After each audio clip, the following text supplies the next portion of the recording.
Mon nom est Hélène Bredenton, je suis la fondatrice d'IDC Institut de Coaching. J'ai fondé IDC il y a environ 16 ans. Et bien sûr, j'ai rencontré beaucoup de monde au cours de ces dernières années qui me pose souvent la même question.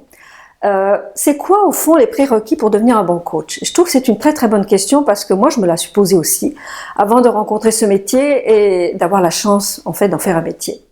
Alors on va dire les prérequis, c'est des diplômes, il faut avoir fait plein de recherches ou avoir fait plein d'études. Écoutez, je vais vous surprendre, peut-être pour moi, non. D'abord et avant tout, le prérequis pour devenir un bon coach, c'est d'avoir une curiosité pour la personne, je dirais même une passion pour la personne. Parce que vous savez, une personne, c'est un peu comme une fleur.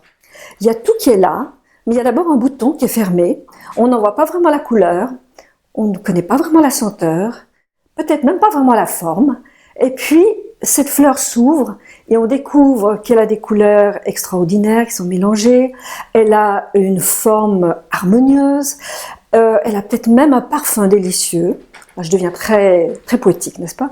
Mais pour revenir à des choses sérieuses, pourquoi je vous donne cette métaphore? Parce que pour moi, le regard du coach qui est posé sur la personne et qui voit au-delà de ce bouton de fleurs fermé parfois, tout ce qu'il y a là et qui ne s'est pas encore exprimé et qui va accompagner cette personne pour le réaliser et pour vraiment donner le meilleur d'elle-même, réaliser ses rêves, ses objectifs, ce qu'elle n'a pas osé dans sa vie, eh bien c'est là qu'est vraiment le cœur du coaching.